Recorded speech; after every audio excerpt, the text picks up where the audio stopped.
ஜோதிட ஆர்வ நண்பா வணக்கம். காரைக்குடியிலிருந்து ஜோதிடர் ராம்ஜி பேசுகிறேன். லக்னத்தையும் 7ஆம் இடத்தையும் பற்றி இந்த வீடியோவில் ஆராய்வோம்.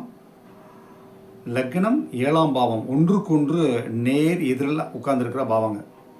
லக்னத்தில் ஒரு கிரகம் இருந்து லக்னத்தை செயல்படுத்தினா அது 7ஆம் வீட்டையும் செயல்படுத்தும்.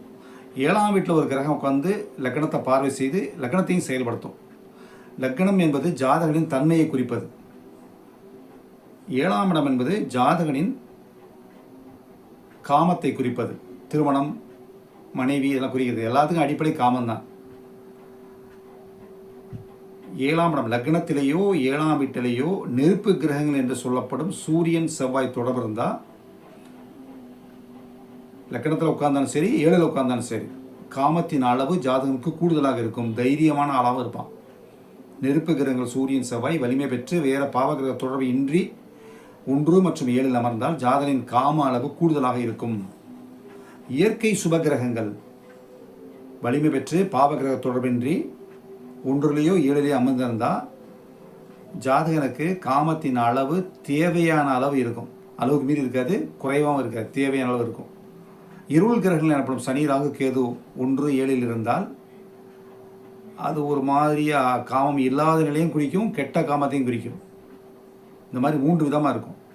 ஒரு ஜாதகத்தில் சூரியன் செவ்வாய் நெருப்பு கிரகங்கள் 1, 7ல் இருந்தான்னா அவர் காமம் அதிகம் உள்ளவர். அவர் காமம் அதிகமாக இருந்தால் அவர் பிறர் மீது காதல் வலை வீசுவார். காதல் செய்யணும் அப்படிங்கிற எண்ணம், சிந்தனைகள் அவர் வந்துடும். காரணம், நெருப்பு கிரகங்கள் 1, 7ல் இருந்து காமஸ்தானத்தை தூண்டிவிட்டால் பிறர் மீது காதல் வலை வீசுவார். இப்போ இயற்கை சுபகிரகங்கள் 1, 7ல் அமர்ந்திருந்தால் அவர் எண்ணங்கள், சிந்தனைகள், தோற்றப்பொழிவு, குவாலிட்டி எல்லாம் பெஸ்ட்டாக இருப்பார். இயற்கை சுபகிரகங்களான குரு, புதன், சுக்கிரன், ஒளிச்சந்திரன் லக்னத்திலேயோ 7லேயோ பாவகிரக தொடர்பின்றி சுத்தமாக ஒழுங்காக சிறப்பாக பலமாக இருந்தால் ஜாதகர் நல்ல குவாலிட்டியோடு இருப்பார். குவாலிட்டியோடு இருக்கும்போது காமம் அவருக்கு தேவையான அளவு தான் இருக்கும், முரட்டுத்தனமாக இருக்காது.